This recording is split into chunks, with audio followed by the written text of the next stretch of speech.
얼마 전에 국민일보 자문위원 목사님들이 모여서 정치적으로 아주 극단적으로 나눠져 있는 이 한국의 상황 속에서 교회가 무엇을 어떻게 해야 하는가라는 것을 의견을 나누는 그런 시간을 가진 적이 있습니다. 그때 저의 순서가 되어서 그래서 저는 그때 이렇게 이야기했습니다. 참 힘들다라고. 정말 힘들다. 어떤 때보다 힘들다.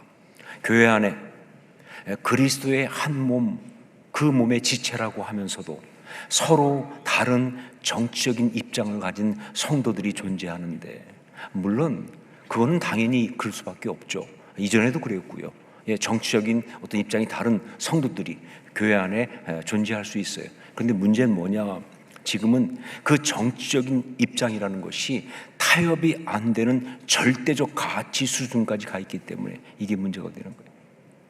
이게 타협이 안 되는, 절대 타협할 수 없는 그런 절대적인 가치 수준까지 가 있기 때문에 목회자가 어떤 입장을 가지고 처신을 한다는 것이 너무 어려운 거예요. 무슨 입장, 어떤 처신을 어떻게 해야 되는지 이게 너무 힘들다고.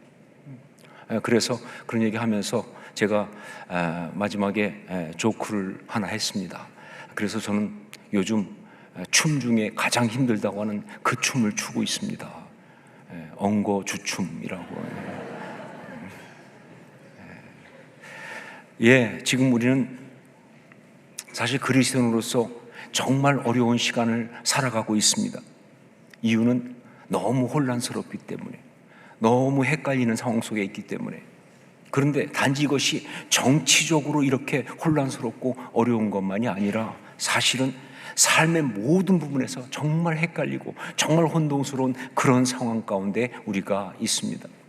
자, 이 시대가 이렇게 특별히 헷갈리는 이유가 뭐냐? 이 시대의 삶이 정말 이렇게 혼동되고 헷갈리는 이유가 뭐냐라고 할 때 그건 두 가지 이유 때문에 그렇습니다.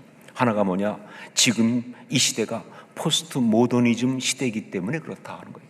지금 이 시대가 포스트 모더니즘 시대이기 때문에 그렇다. 나름대로의 어떤 합의된 가치, 기준이 존재하던 모더니즘 시대가 지나고 이제는 다양성과 그리고 개인주의가 강조되는 바로 그런 시대이기 때문에, 그래서 그러다 보니까 이 시대의 어떤 그런 그 경전은, 어떤 분이 그런 조크를 했더라고요. 이 시대의 성경은, 이 시대의 경전은 마태복음도 아니고 마가복음도 아니고 누가복음도 아니고 내가 복음이다 라는 거예요. 근데 이게 그냥 조크가 아니라 사실이죠.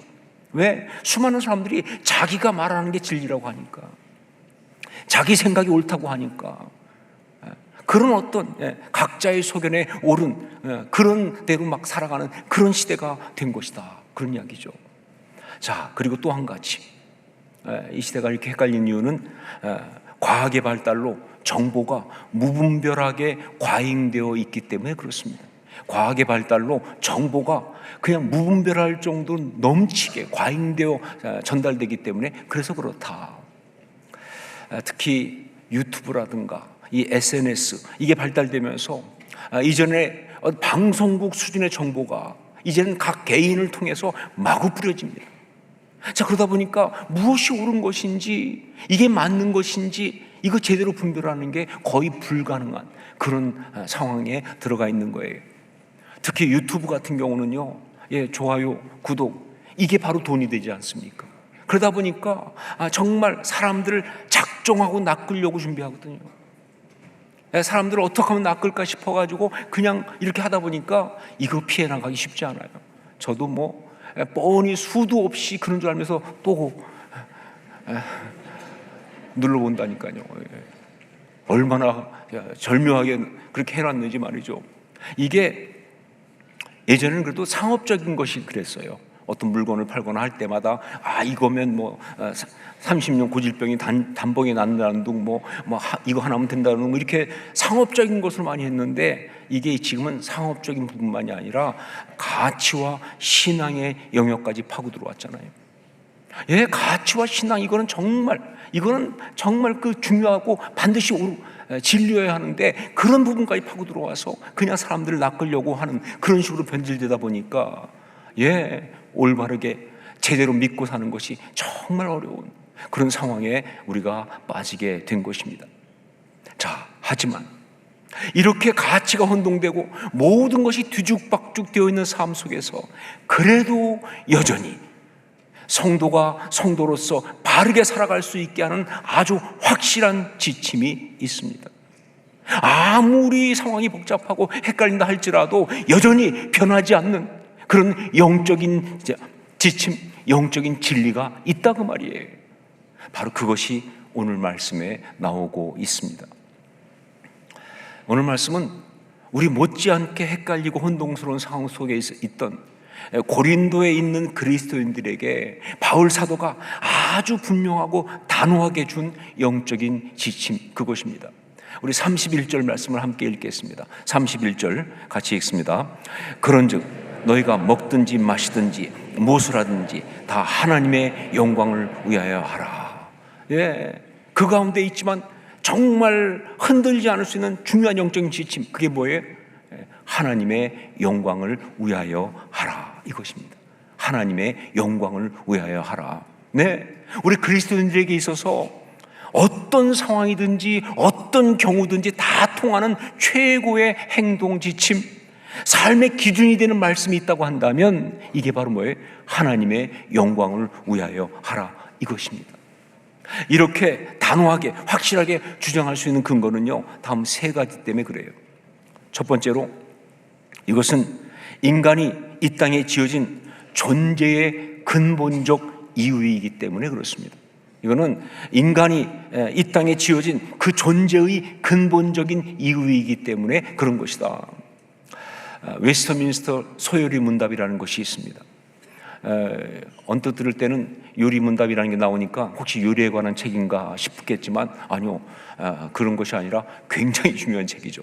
1647년 11월 5일에 영국의 웨스터민스터 총회에서 작성하고 발표한 우리 신앙인들에게 정말 중요한 신앙적인 지침이에요. 거의 우리의 근간이라고 할 수 있을 만큼 중요한 거예요. 자, 그런데 이건 문답이라고 하는 말에 드러나 있듯이 어떤 식으로 되어 있느냐, 질문을 하고 거기에 대답하는 식이에요.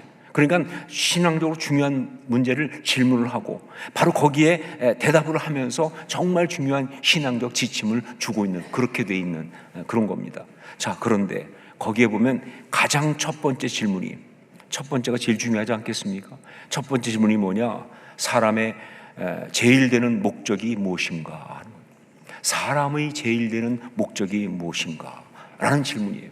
그리고 그 대답은 사람의 제일 되는 목적은 하나님을 영화롭게 하는 것과 영원토록 그를 즐거워하는 것이다. 사람의 제일 되는 목적은 하나님을 영화롭게 하는 것과 영원토록 그를 즐거워하는 것이다. 예, 그렇습니다. 사람의 제일 되는 목적, 즉 인간이 이 땅에 지어진 그 존재의 근본적인 이유는 뭐냐? 하나님을 영화롭게 하는 것. 즉 뭐예요? 하나님의 영광을 위하여 살아가는 거예요. 그게 바로 이유다. 그래서 이게 정말 중요한 지침이 되는 거예요. 자, 그리고 두 번째, 이것은 사람의 삶이 살아가는 방향이기 때문에 그렇습니다. 이것은 사람의 삶이 살아가는 방향이기 때문에 그렇다. 여러분, 삶에 있어서 정말 중요한 것은 그 방향입니다. 어떻게 열심히 사느냐, 얼마나 잘 사느냐, 그것보다 더 중요한 것은 이 방향이 바르냐 아니냐, 이게 훨씬 중요한 거예요. 여러분, 그 성경에 보면 우리 삶을 비유할 때 운동 경기에 비유 많이 하지 않습니까? 달리기 같은 경우. 정말 그 달리기를 가지고 우리 인생을 비유한 것이 보여주는 정말 좋은 인사이트 중에 하나가 뭐예요? 아무리 빠르게 달리고 아무리 열심히 달려도 방향이 잘못되면 그거는 뭐예요? 헛된 정도가 아니라 망했다 하는 것이죠. 그렇잖아요. 달리기 하는데 정말 열심히 달렸어요. 정말 힘있게 달렸어요. 근데 반대로 달렸다. 달린 것만큼 손해예요. 차라리 안 달린 게 낫지. 빨리 달렸으면 더 많이 망가지는. 인생이 그런 거예요. 정말 우리 삶에서는요, 방향이 정말 중요합니다. 자, 그런데 우리 삶의 올바른 방향이 무엇입니까? 우리 삶의 올바른 방향이 뭔가요? 여러분, 방향 그러면요, 반드시 뭐예요? 목적이 있어야 돼요. 그 목적이 방향을 결정하는 겁니다. 그 목표가 방향을 결정하는 거예요. 방향은요, 어떤 목표, 어떤 목적을 향해 가는 게 방향 아닙니까? 그렇다고 한다면 우리가 지어진 그 존재 이유, 사람의 제일 되는 어떤 목적, 바로 그것이 우리 삶의 방향이죠. 그게 뭐예요? 하나님을 영화롭게 하는 것. 그래서 하나님의 영광을 위하여 하라. 이게 정말 중요한 우리의 구체적인 삶의 방향이 되는 것이죠. 세 번째, 이것은 우리 삶 가운데서 우선순위를 잡는 기준이기 때문에 그렇습니다. 이것은 우리 삶 가운데서 우선순위를 잡는 기준이기 때문에 그렇다. 삶을 살아가면서 그 삶을 잘 살기 위해서 정말 중요한 것은 우선순위를 잘 정리하는 겁니다. 여러분, 우리가 살아가면서 많은 문제들을 경험하죠. 여러 가지 혼돈과 어려움과 문제와 막막함과 답답함과 정말 막 엉키고 그런 모든 것들 대부분 먼저 하세요. 우선순위가 꼬여서 그러는 거예요. 우선순위가 꼬이니까 이거 어떻게 하면 좋아? 이것도 놓을 수 없고 저것도 놓을 수 없고 이것도 못하고 저것도 못하고. 그렇기 때문에 그 많은 문제들은요, 우선순위만 정리를 쫙 하면 대부분 해소되거나 해결할 수 있는 그런 문제들이 많습니다. 자, 그런데 그 삶의 우선순위를 어떻게 정리하느냐? 우선순위는요, 가장 중요한 우선순위, 그 기준만 딱 잡으면 나머지는 정리가 쫙 됩니다. 우선순위를 잡을 때 중요한 건 가장 중요한 우선순위, 그 기준을 잡는 거예요. 그것만 잡으면 나머지가 정리가 된다. 가장 중요한 우선순위, 그 기준이 뭡니까? 바로 하나님의 영광을 위하여 하라 하는 거예요. 이 기준만 잡으면 그럼 나머지가 다 해결되는 거예요.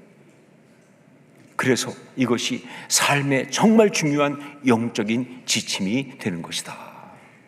자, 그런데 하나님의 영광을 위하여 하라 라는 이것이 우리 삶을 올바르고 아름답게 살게 하기 위한 정말 확실한 지침이지만, 정말 그야말로 삶의 모든 문제를 다 풀어주는 아주 명쾌한 그런 말씀이지만, 그러나 여기 또 하나 여전히 한 가지 질문이 남아 있습니다.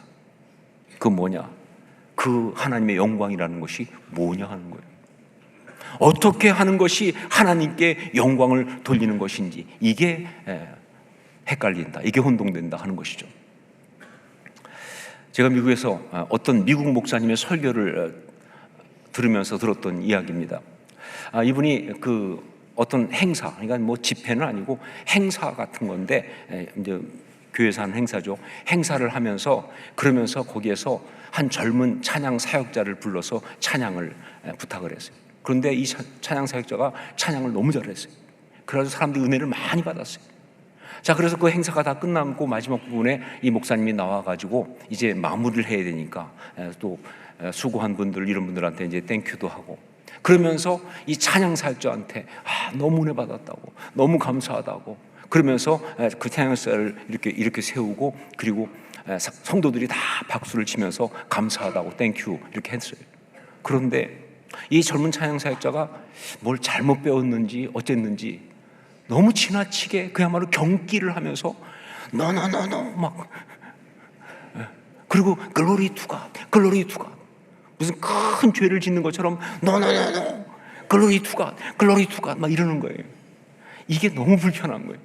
너무 보기 안 됐고, 또 그래서 그런지 아무튼 또 젊은 찬양 사역자니까 뭘 몰라서 그런다고 생각했는지 그 목사님이 마지막에 한마디 하셨다는 겁니다.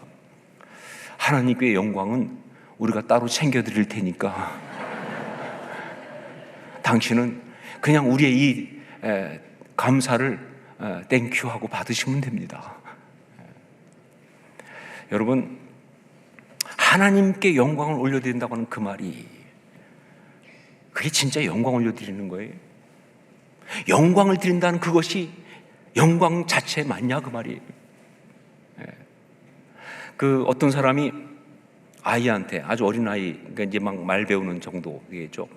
그 아이한테 욕하지 말라고, 욕은 나쁜 거라고 그렇게 가르쳤어요. 그랬더니 얘가 이제 그 나중에 친구하고 막 싸우다가 화가 너무 나니까 친구한테 갑자기 욕 이러더라는 거죠.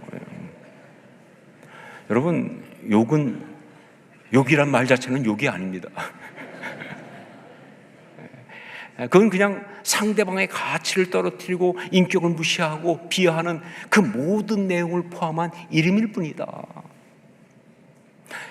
마찬가지로 영광이라는 그 단어 자체가 영광이 아니에요. 영광이라는 그 단어 자체가 영광을 나타내는 것이 아니다. 그러므로 혹시 누군가, 우리도 많이 그렇게 하지만 말로 하나님께 영광 올려드립니다, 하나님께만 영광, 이렇게 하는 것은 어쩌면 그 아이가 욕하는 것과 거의 비슷한 우스운 꼴이 아닌가 싶은 것이죠. 여러분, 아니에요. 하나님께 영광을 돌려드리려면, 하나님의 영광을 위하여 무엇인가 하려고 하면 말만 그렇게 하는 것이 아니라 거기에 구체적인 내용이 들어가 있어야 되는 거예요. 영광이란 말이 영광이 아니에요. 거기에 구체적인 내용이 들어가 있어야 한다. 그것이 무엇이냐 하는 거죠. 그것이 무엇이냐. 오늘 말씀에서 보면 그것을 한마디로 이렇게 말했습니다. 하나님을 기쁘시게 하는 것. 그게 하나님께 영광을 드리는 것. 하나님을 기쁘시게 하는 것, 바로 그것이다. 우리 32절, 33절 말씀을 함께 읽겠습니다. 같이 읽습니다. 유대인에게나 헬라인에게나 하나님의 교회나 거치는 자가 되지 말고 나와 같이 모든 일에 모든 사람을 기쁘게 하여 자신의 유익을 구하지 아니하고 많은 사람의 유익을 구하여 그들로 구원을 받게 하라. 여기 말씀에는 모든 사람을 기쁘게 하여라고 나오고 있지만, 사실 이 모든 사람은 그야말로 모든 사람이 아니라 사실은 하나님이 주신 사람들을 말합니다. 하나님이 지은 사람들, 하나님이 주신 사람들.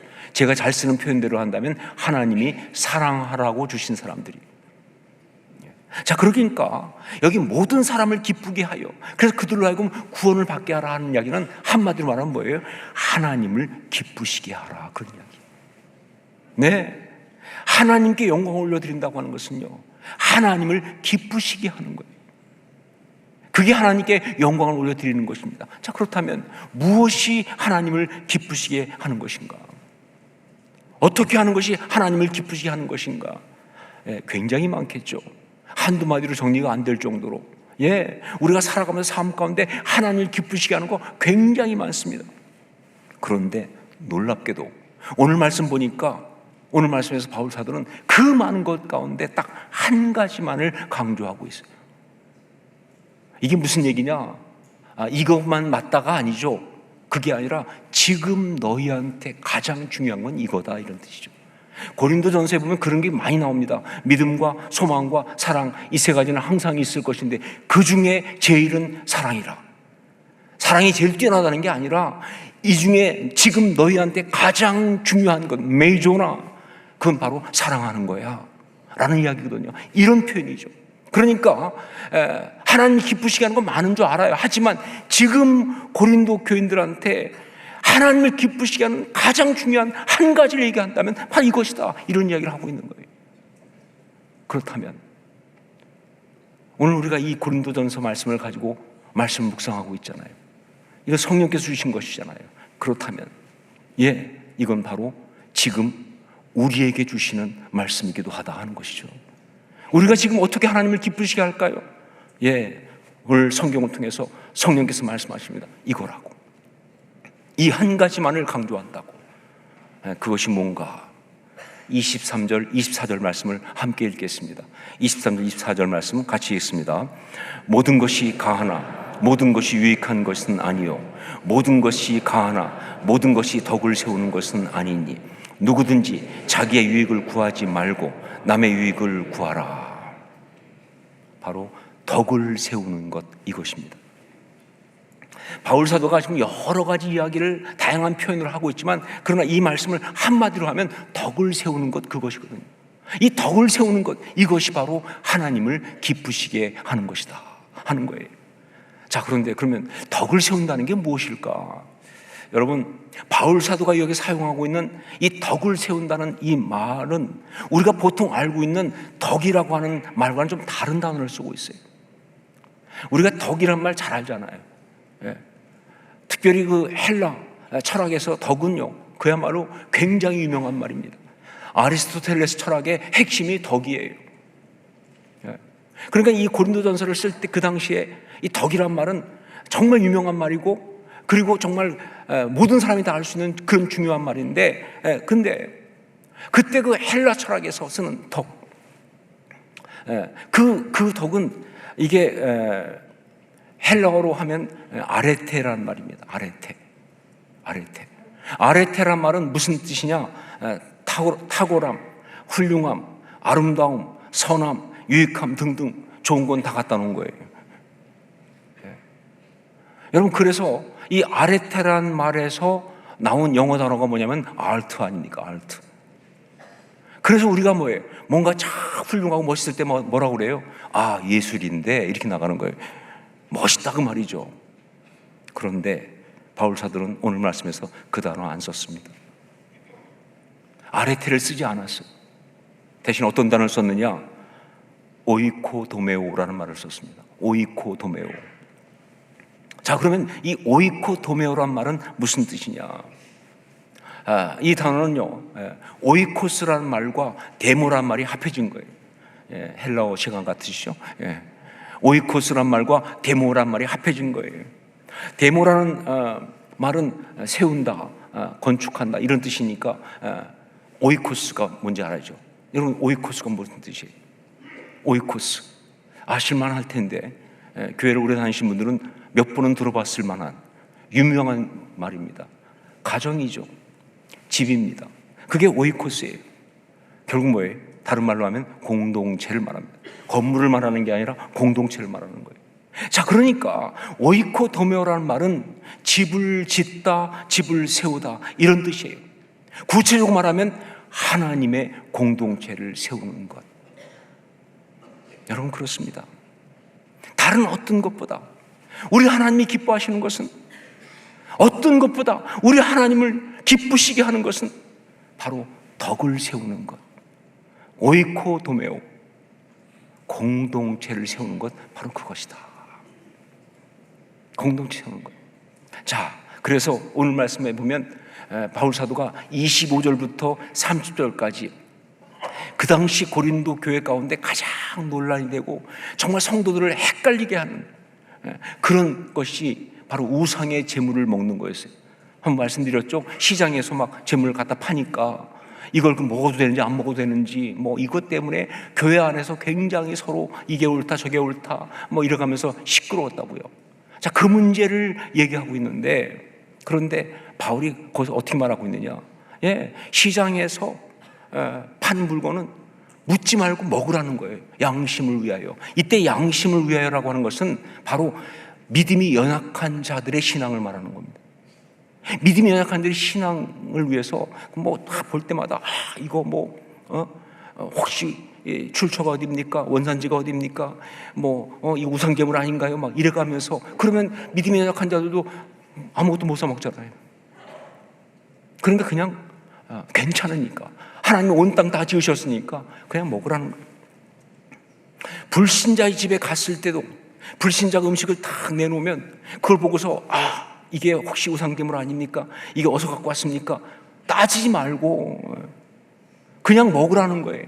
그것도 무엇을 위해서? 양심을 위하여. 역시 양심 뭐예요? 연약한 믿음을 가진 사람이 그것 때문에 시험 들지 않도록.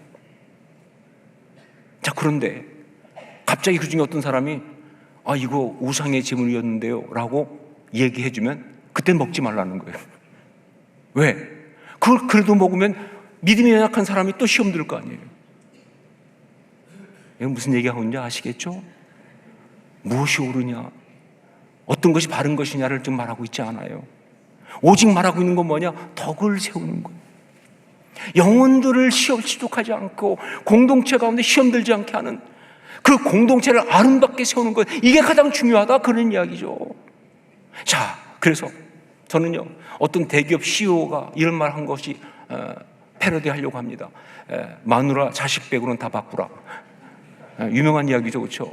전 이거 패러디해서 이렇게 말하고 싶어요.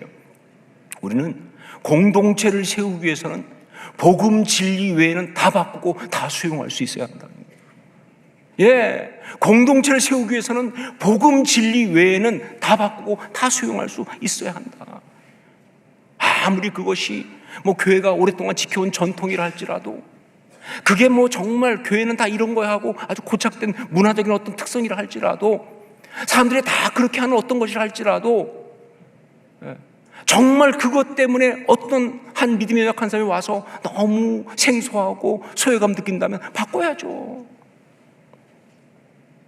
여러분, 보통 교회에서 어떤 복음지리 말고 사람들이 막 주장하는 것들을 보면요, 대부분 뭐냐면요, 자기한테 편리한 거예요. 자기한테 익숙한 것입니다. 자기 마음이 편한 거예요. 그래서 자기가 원하는 대로, 자기 생각대로, 자기 틀대로 그렇게 이야기를 하고 있는데, 그게 잘못된 건 아니지만 문제는 뭐냐, 그건 자기한테 익숙한 것이지 교회 처음 온 사람, 믿음 연약한 사람, 혹은 불신자였다 온 사람, 혹은 어린 세대들한테는 전혀 아니거든요. 오히려 여러분, 지금 한국교회 문제가 뭐냐, 부모 세대가 자녀들한테 신앙을 전해줘야 하는데 신앙을 전해주는 것이 아니라 자기 신앙을 강요한다는 것이 문제죠. 그럼 자녀들이 안 받죠. 못 받죠. 신앙이라는 이름으로 자아를 침범하는데 어떻게 받아요?